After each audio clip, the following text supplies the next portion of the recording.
ये भी ड्रामा की नोंद है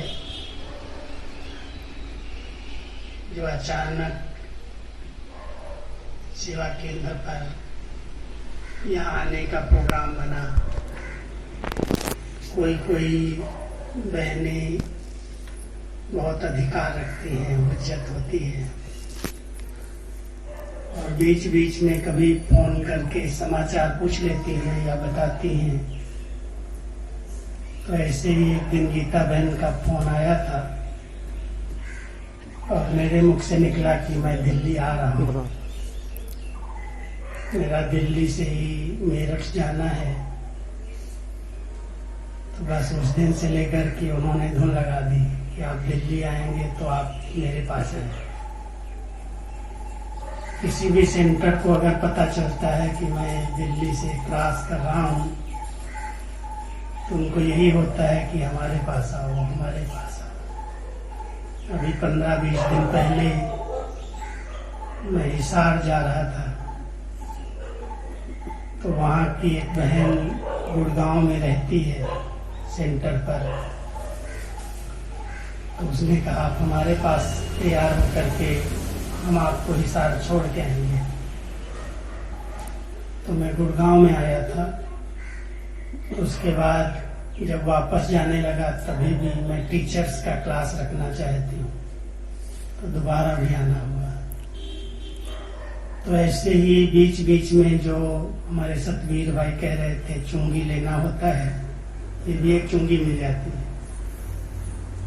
हमें भी बहुत अच्छा लगता है बाबा के इतने सब बच्चे और वर्तमान परिस्थितियों से क्रॉस करके कोरोना काल जो सबको डरा के गया, अचानक क्या हो सकता है वो सीन आप सब ने देख ली। जो मन नचित कभी सोचा भी नहीं होगा।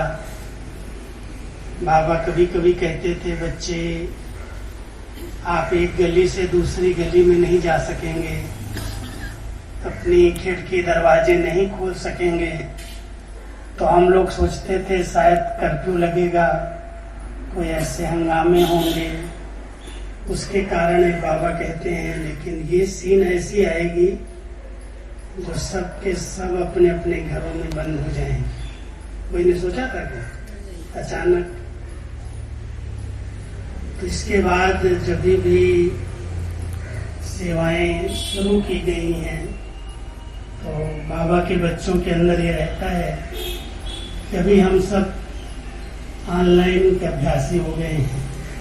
अपने घरों में YouTube के द्वारा, टीवी के द्वारा जिसकी भी मुरली चाहे सुन लेते हैं।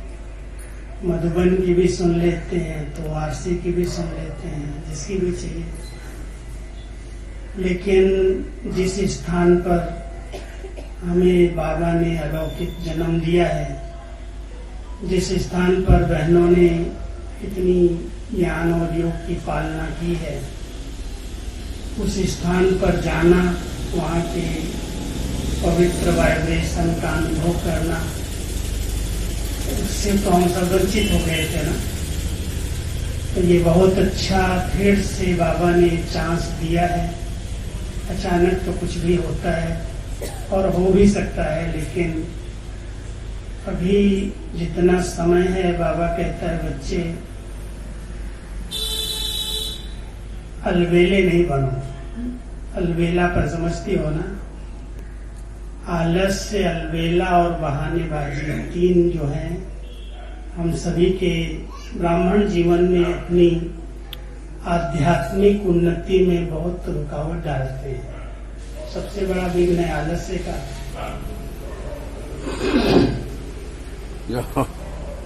आलस्य के कारण अमृत वेला नहीं उठते हैं। मुरली के समय भी सोचते हैं हम तो बिस्तर पर लेटे लेटे भी मुरली सुन लेते हैं। तो आलस्य बहुत बड़ा शत्रु है, कुछ भी करने नहीं देता, उमंग उत्साह में रहने नहीं देता। क्लास के बीच में आते हैं, आते भी आलस्य अगर है तो भी टाइम वेस्ट करते हैं, सुस्ती आती है। अगर उस सुस्ती को भगाना चाहते हैं तो नींद आ जाती है, लिखते लिखते बुद्धि भटक जाती है। इसलिए हम सबको पहले तो आलस्य को जीतना है।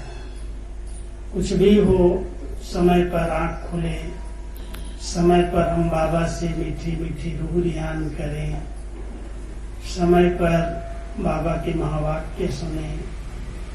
हमारी आध्यात्मिक जीवन की उन्नति के जो साधन हैं, क्योंकि आवश्यकता है अपने मनोबल को बढ़ाने की। मन कमजोर हो गया।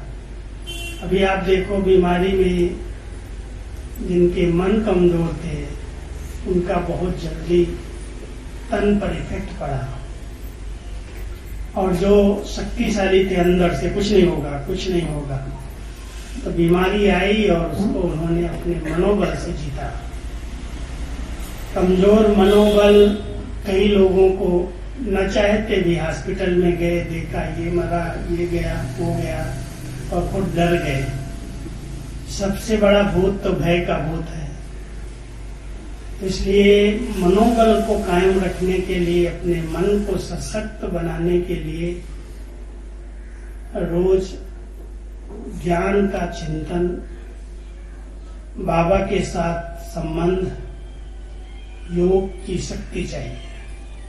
जब बाबा से हमारा कनेक्शन जुटता है तो वो शक्ति मन को सशक्त बनाती है।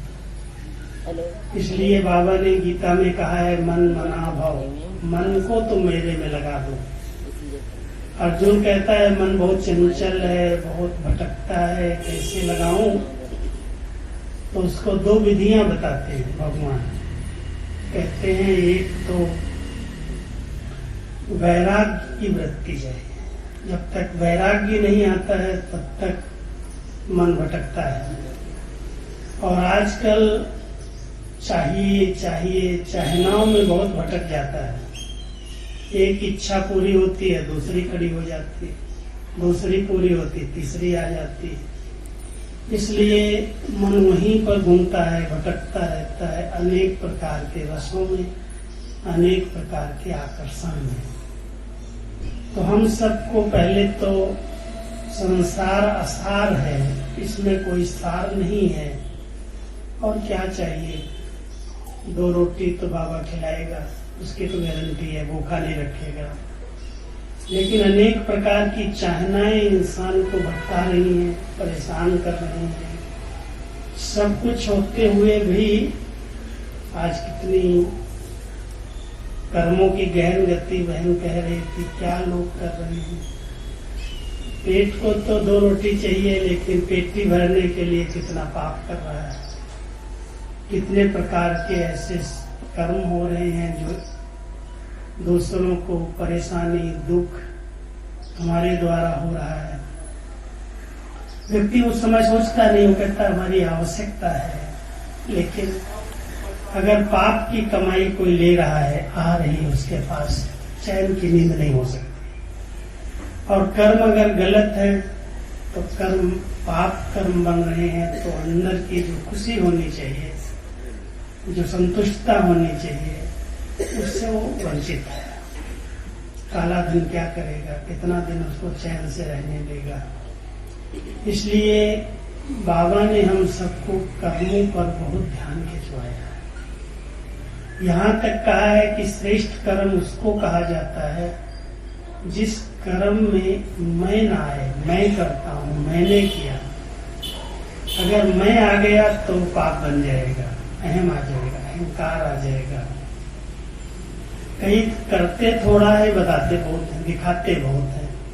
मेरा नाम हो जाए, मेरे को कोई सीट मिले, कोई पद पोजीशन मिले, प्रशंसा हो, लोग पूछें।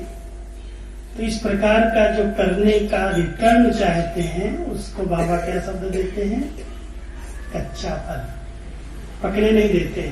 अभी अभी किया और अभी अभी कोई ने महिमा कर दी, खुश हो गए, फोटो खींच लिया, अखबारों में आ गया, नाम हो गया, बस प्रसन्न। भविष्य नहीं बनता। इसलिए संगम युग जो ये समय चल रहा है, एक तरफ ये कर्मों की, पाप कर्मों की अति हो रही है। हर एक आत्मा किसी न किसी विकार के, बुराई के अधीन होकर के कर्म कर रही है, और उसमें अगर स्वार्थ भाव है, अहम भाव है, ईर्ष्या भाव है, तो वो पाप का खाता उसका बढ़ता जाता है। इसलिए इस संगम के समय पर, जब कलयुग के परिवर्तन का समय आया है, कलयुग अति की ओर जा रहा है, पाप बढ़ रहे हैं, और कहा जाता है जब पाप का घड़ा भरता है तो उठ जाता है, जब अति होती है तो उसके बाद अंत हो जाती है। तो अभी हम सब देख रहे हैं, हर क्षेत्र में अति हो रही है, और अति के बाद अंत, और अंत के बाद आदि होगा। आदि काल जो है सतयुग, जिसको हम स्वर्ग कहते हैं, स्वर्णिम युग कहते हैं, जिसके लिए बाबा ने ये ईश्वरीय विश्वविद्यालय की स्थापना की है। यहाँ पर बाबा के बच्चे मानव देव बनने की पढ़ाई करें, इतने श्रेष्ठ लक्षण धारण करें, इतना ऊंचा चरित्र बनाएं, उसके लिए श्रेष्ठ कर्म करने की कला सीखें। तो यहाँ पर जो हम सबको श्रेष्ठ कर्म करने की कला सिखाई जाए। कर्म क्षेत्र में कोई कहे मैं कर्म नहीं करूं, बाबा कहता है कर्म संन्यास नहीं होता। आप इस क्षेत्र में, कर्म क्षेत्र पर आए हैं, कर्म तो करना ही है। जो आज सन्यासी लोग कई कह देते हैं हमने कर्म संन्यास किया है, बाबा कहता है कर्म संन्यास नहीं होता।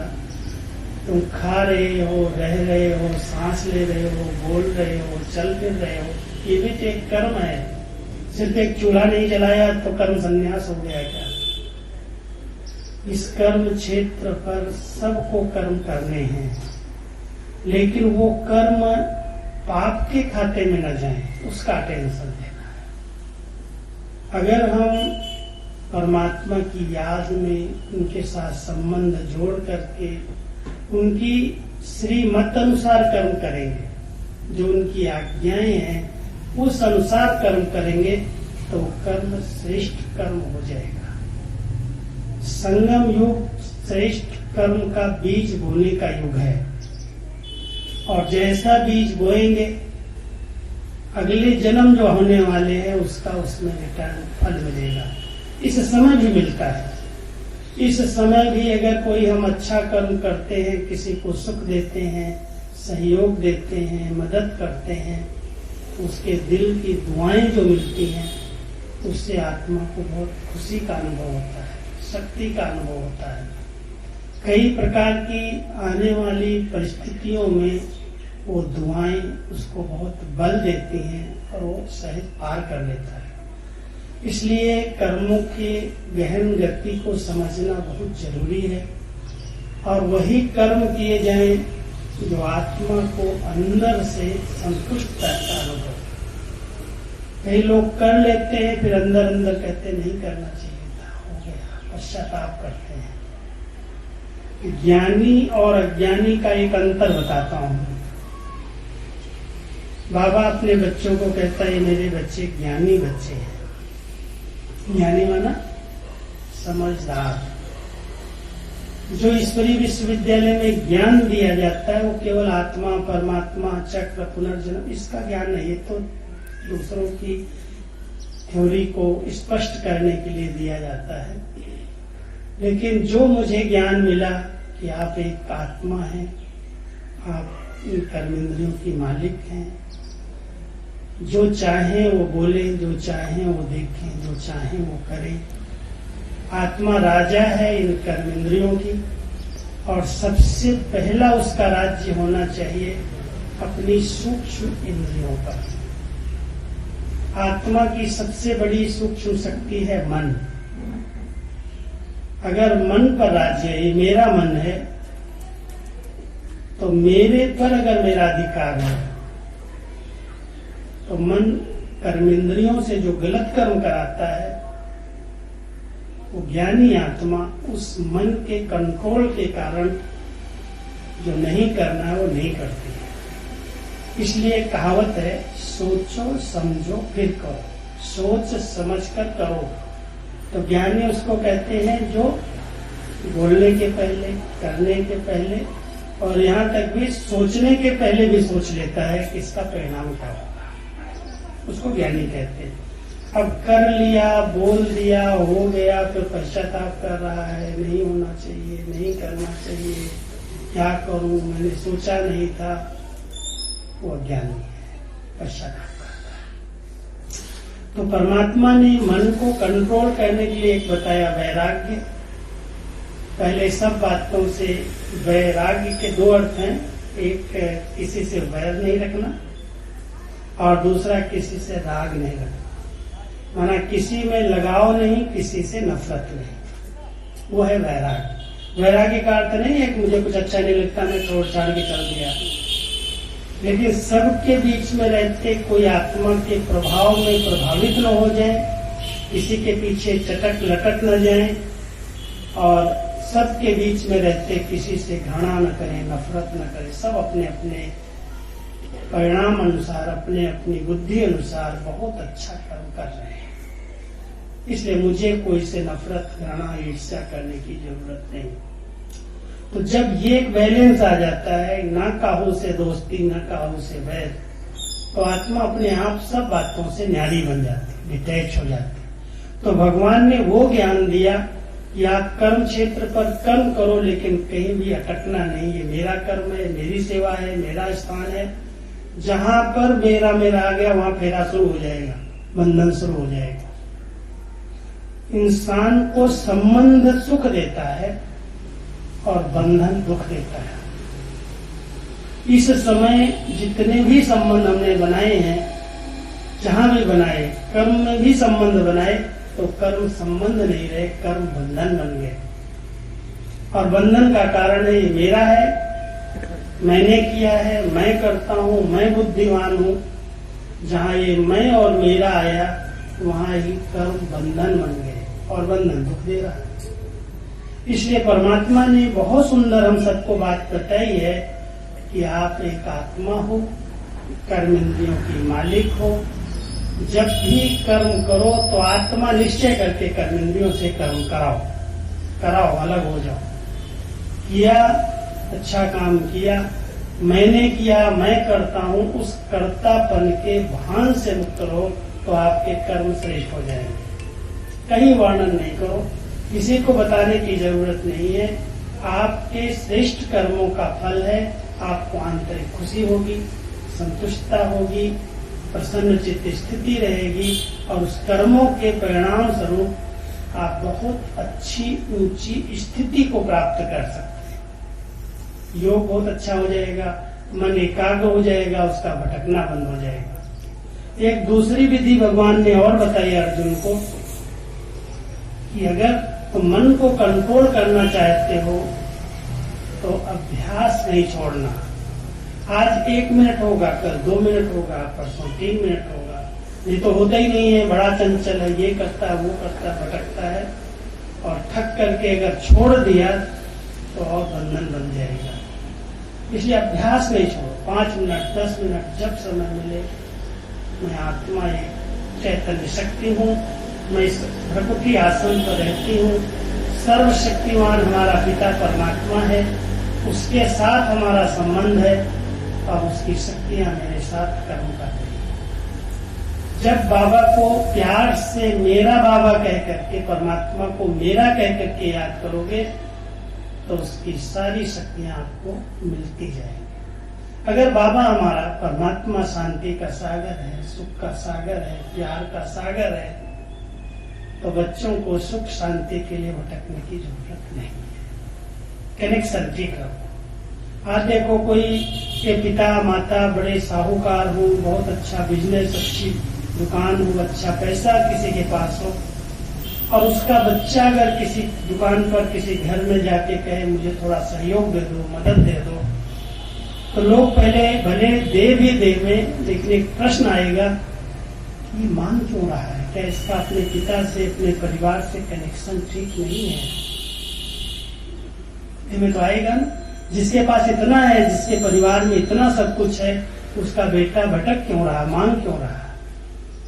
हम सब परमात्मा को कहते हैं हमारे वो पिता हैं, परम पिता हैं, वो शांति के सागर हैं, प्यार के सागर हैं, सुख के सागर हैं। हम उसके बच्चे हैं और बच्चे होकर के सुख के लिए, शांति के लिए इधर उधर भटके, मंदिरों में, गुरुओं के पास, जहाँ चाहिए वहाँ जाएं, ये मिल जाए, ये मिल जाए, ये मांग रहे हैं। और भगवान को बच्चों का मांगना अच्छा नहीं लगता। मेरे बच्चे मांग रहे हैं, क्यों मांगे? हम लोग तो भगवान से भी नहीं मांगते, क्यों मांगे? हम बच्चे हैं, वारिस हैं, मालिक हैं, उनके सपूत बच्चे बन के रहो, उनकी आज्ञाओं का पालन करो, उनकी श्रेष्ठ मत पर चलो। सब कुछ आपके लिए है, कोई बंधन नहीं, कोई खजाना लाक नहीं किया जाता।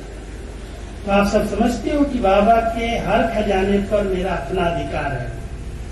जो बाबा के पास है, जो भगवान के पास है, वो मेरे पास है। उसने अपने बच्चों को दाता बनाया है। देना, जो कुछ है देते चलो, देंगे तो कई गुना हो करके उसके रिटर्न में आपको मिलेगा। मांगो नहीं। आज देखो, हम कहते हैं ये परिवार में मुझे प्यार दे, ये मुझे सम्मान दे, कम से कम प्यार से बात तो करे। लेकिन बाबा कहता है ऐसे मांगने से न स्नेह मिलता है, न सम्मान मिलता है। आप देना सीखो। आप दोगे तो आज नहीं तो कल वो भी झुकेगा, रिटर्न करेगा। मांगो नहीं। हम देंगे तो रिटर्न हमें मिलेगा। आज कोई देखो भक्ति के अंदर कुछ थोड़ा सा भी दान करता है, कहता है ईश्वर के नाम से मैं करता हूं। दान किया तो उसके पास कभी कमी नहीं पड़ती, किसी चीज की कमी नहीं होती, भरपूर रहता है। इसलिए बाबा ने हम सभी बच्चों को मास्टर दाता बनाया है। भगवान तो दाता है, उसके बच्चे मास्टर दाता है। हमारे पास अगर ज्ञान का खजाना है, शांति का, प्यार का, सुख का, आनंद का, तो हमारी दृष्टि से, हमारे बोल से, हमारे हर कर्म से लोगों को अनुभव हो। अनुभव एक बहुत बड़ी अथॉरिटी है। अगर हम अनुभव से आपको बोलते हैं तो आपको लगता है हाँ इसने कुछ पाया तब तो कह रहा है। इसलिए अनुभव करके देखना, जो हमारे पास है हम दूसरों को दें।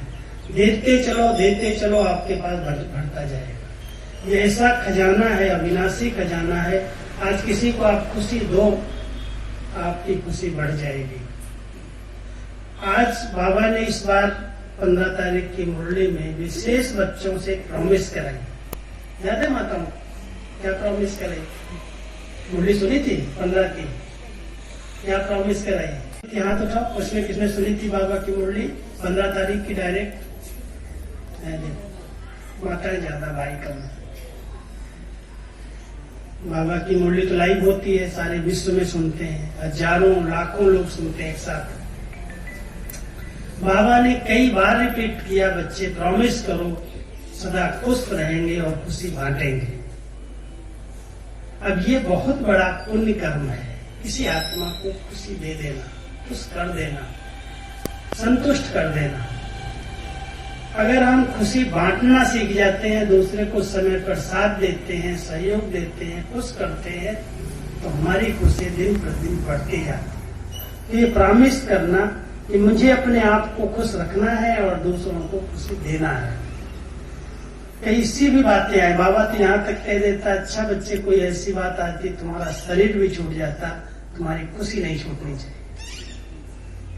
अगर खुशी खुशी शरीर छूटेगा तो नया शरीर बहुत अच्छा मिल जाएगा। हाय हाय करके क्यों छोड़ो?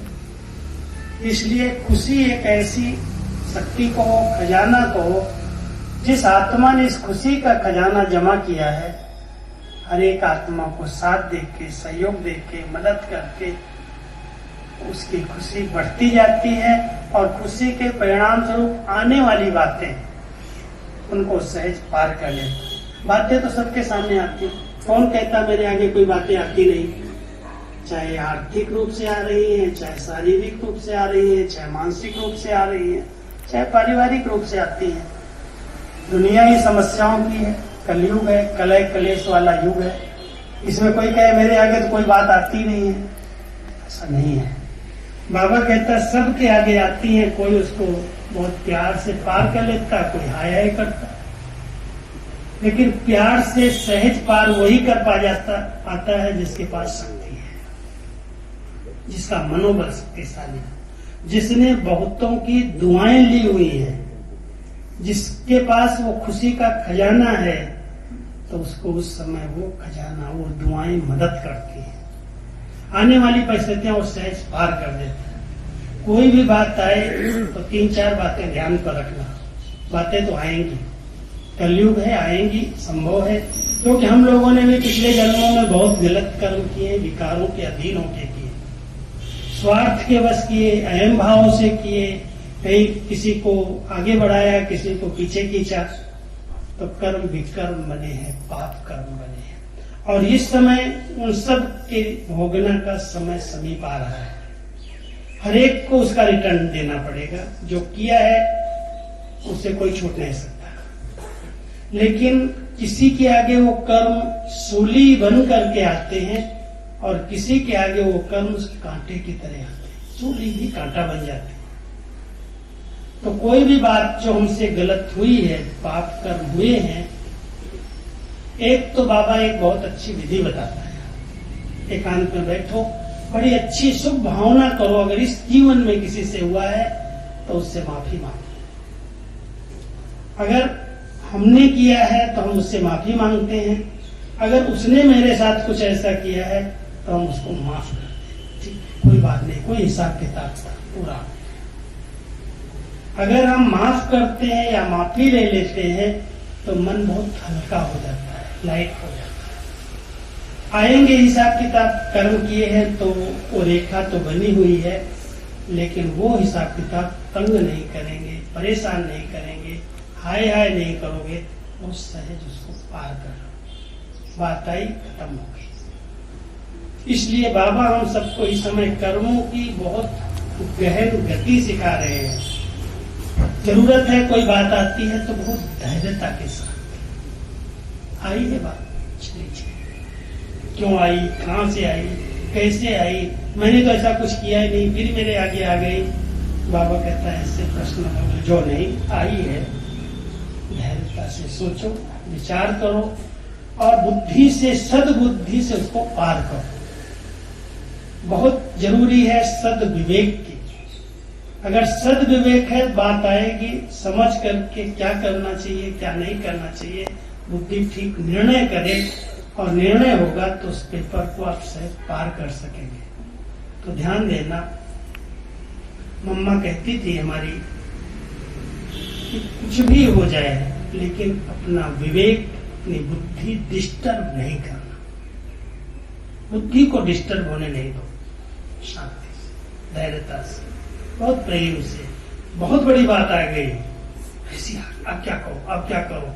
पहले उसका बीपी बढ़ गया, पहले उसने सोच सोच करके अपने मन को भारी कर लिया, थक गया, तो उसको पार करने में बहुत मेहनत है। इसलिए धैर्यता के साथ, शांति के साथ, परमात्मा से कनेक्शन जोड़ के, उनकी शक्ति लेकर के बात आई है, पार हो जाएगी।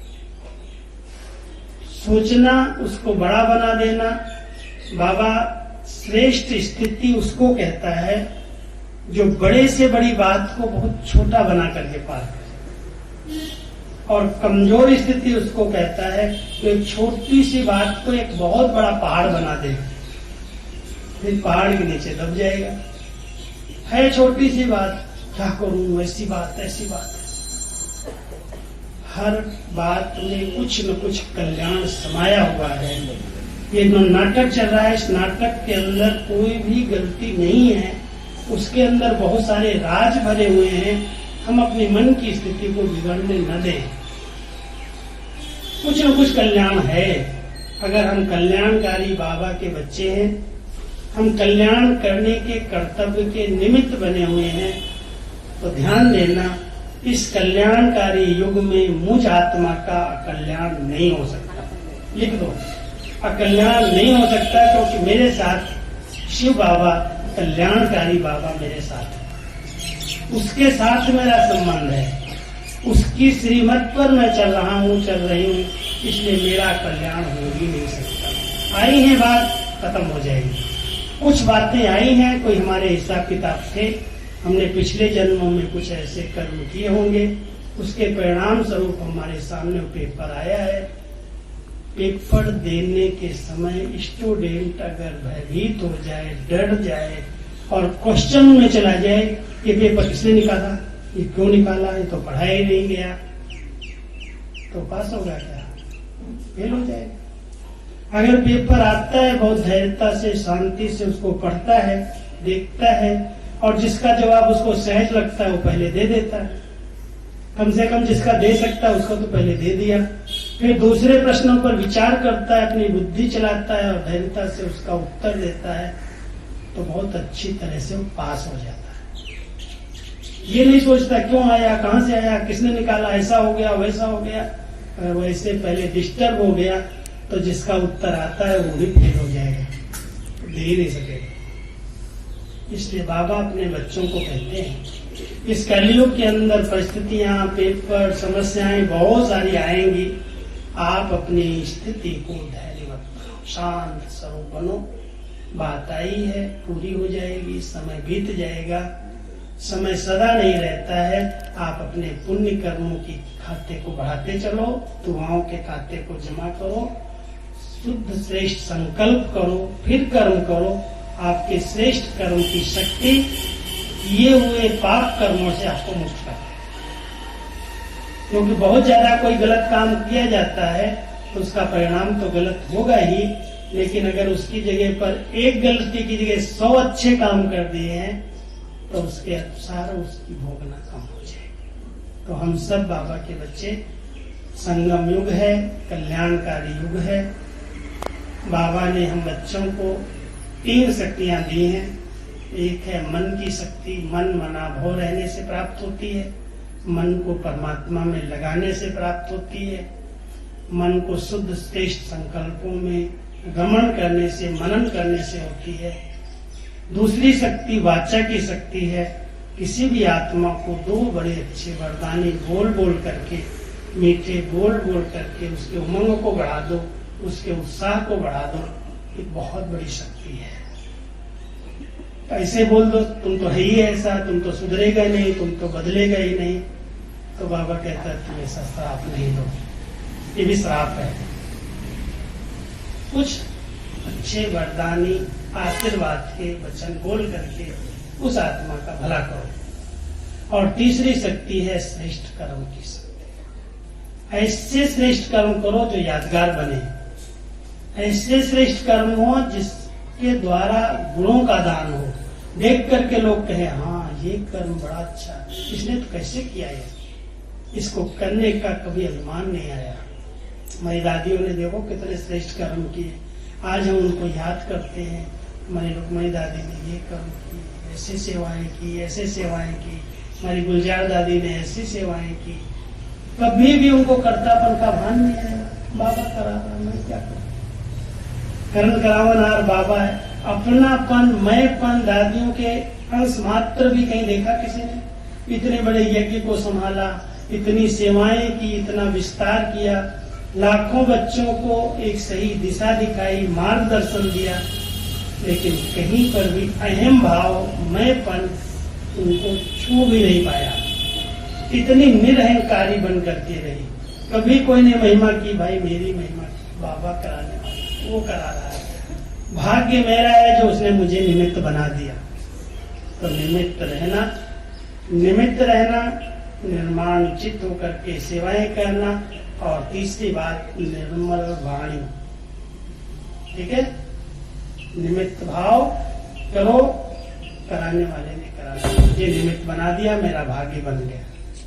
दूसरा नम्रचित, बहुत अच्छी तरह से, कभी ना आए मैं कुछ हूं, ये जहां आएगा ना वहां पाप शुरू हो जाएगा। कराने वाला करा रहा है, नम्रचित बन करके अच्छे कर्म करो, और कभी भी व्यवहार में आओ तो 2 मीठे बोल, निर्मल वाणी, ये सब की दुआएं लेंगे। इससे हमारे पास दुआओं का खाता भरेगा और हमारे कर्म श्रेष्ठ हो जाएंगे। उस कर्मों की श्रेष्ठता का फल सुख है, शांति है, आनंद है, खुशी है, सब कुछ प्राप्त हो जाएगा। ठीक है, तो इन बातों का ध्यान रखना। आप सबसे मिले, समय अनुसार मुझे आगे सेवा पर जाना है। आज अभी 12 बजे मुरादनगर में बहुत बड़ा संगठन है, इसलिए मैं छुट्टी लूंगा। मैं आपसे कुछ पूछना है तो पूछो, टाइम हो गया है। ओम शांति। क्या बोला है कुछ बोलो। कल की मुरली में था कि बाबा ने बोला खुशी खराफत का पत्र लिखते रहो, नहीं तो बाबा समझेंगे बच्चा मर गया। तो किस प्रकार से हम पत्र लिखे सर? ऐसा था, वो एक समय था जब बाबा के बहुत थोड़े बच्चे थे और बाबा की नजर रहती थी, ये बच्चा बहुत दिन हो गए, कोई समाचार नहीं दिया, कोई सेवा करता है या नहीं करता है, क्या है इसकी स्थिति।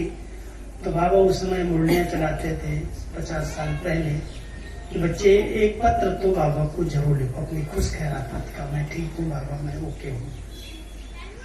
अभी वो समय बदल गया है, आपके पत्रों को कोई पढ़ने वाला भी नहीं है। अभी कभी आप मेल चलाते हो, व्हाट्सएप करते हो, मधुबन के अंदर अपना समाचार देना है, लिख दो बाबा आई एम ओके, बस और कुछ लिखने की जरूरत नहीं, मैं ठीक हूँ, मेरी स्थिति ठीक है।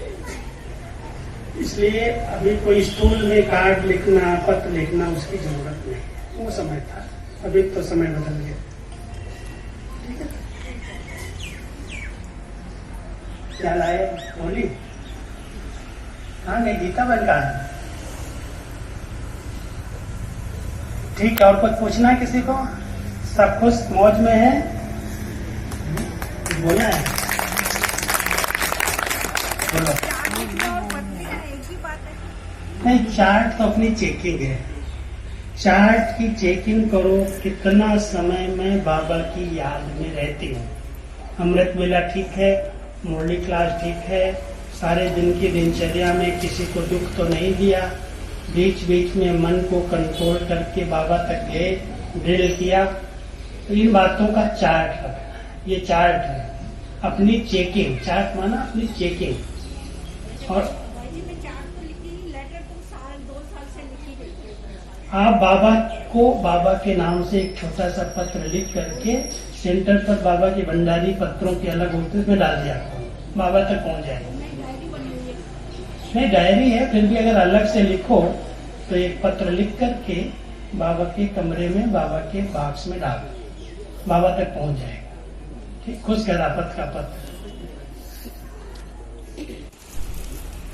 मुझे इस सभा में कुछ बोलने के लिए अवसर मिला है, बड़े सौभाग्य की बात है। तो जैसा एटमोस्फेयर है उसके हिसाब से पेश कर रहा हूं। एक भक्त क्या कहता है प्रभु से, उसके लिए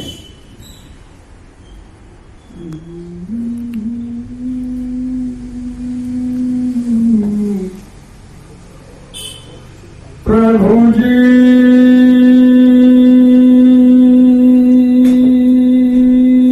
प्रभु जी, प्रभु जी,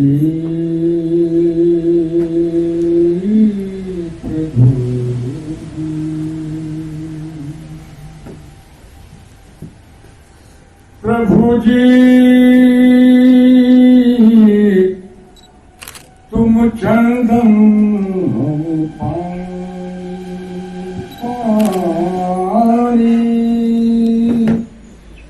तुम चंदन हो पानी, जाके अंग अंग बास समाई, जाके अंग अंग बास समाई। प्रभु जी, तुम चंदन पानी।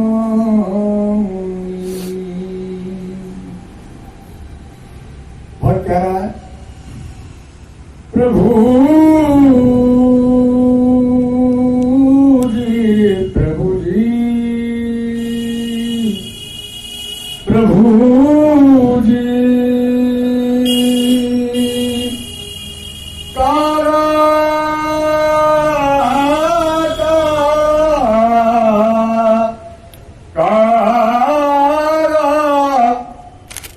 काका सब तन खाइए मेरा चुन चुन खाइए मां, अरे घोड़े नमक खाइए जहां से शिव मिलन की रात। प्रभु जी तुम मोती हम धागा। कहता मैं आपके साथ जुड़ा हुआ हूं प्रभु, आप मोतियां तो मैं धागा हूं। प्रभु जी प्रभु जी प्रभु जी प्रभु जी प्रभु जी प्रभु जी तुम मोती हम धागा धागा, तुम मोती हम धागा धागा। जैसे सोने में मिलत सुहागा, जैसे सोने में मिलत सुहागा। प्रभु जी है आँख जो भगवान का दर्शन किया करे, है शीश जो प्रभु चरण में वंदन किया करे। मुख है वो बेकार रहे व्यर्थ बातों में, मुख वो है जो हरि नाम का सुमरन किया करे। हीरे का पूजन किया करे, मरकर भी अमर नाम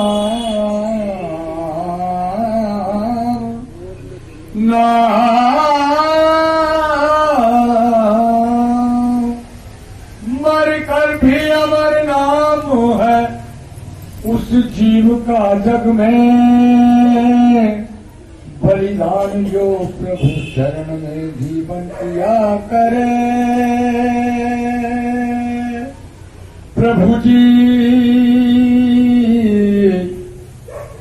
तुम घनवन हम मोरा मोरा, तुम घनवन हम मोरा मोरा। जैसे चितवते चंद्र चकोरा, जैसे चितवते चंद्र चकोरा। प्रभु जी तुम स्वामी हम दासा। हे प्रभु प्रभु जी लकड़ी जल कोयला भई, कोयला जल भयो और मैं पापी सजना। कोयला भयानरा। प्रभु जी तुम स्वामी हम दासा दासा,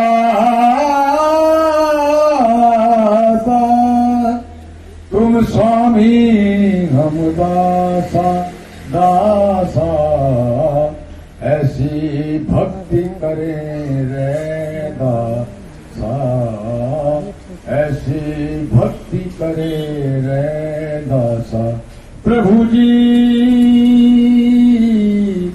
तुम चंदन हम पाए। जय।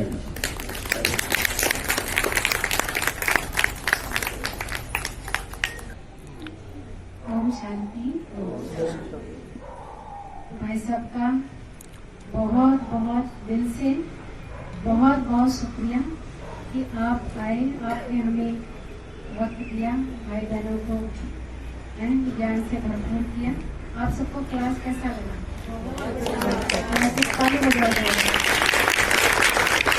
और भाई साहब को हम ये कहेंगे कि भाई साहब जब भी आप यहाँ पर आते हैं तो ज्यादा नहीं बस थोड़ा सा समय आप हमें अवश्य देंगे। सभी बोलो अवश्य देंगे भाई। तो भाई साहब आओ, भाई साहब भी स्वागत करेंगे। भाई साहब ये लेके आए हैं बाबा का वरदान लेके आए हैं, वरदान भी लेंगे, टोली भी लेंगे, ठीक है। तो सभी जल्दी नहीं करेंगे, लाइन से आएंगे। तो पहले जो है भाई आएंगे, उसके बाद बहनें आएंगी, ठीक है। तो पहले भाई आएंगे।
हाँ दीदी फल मंगा दो।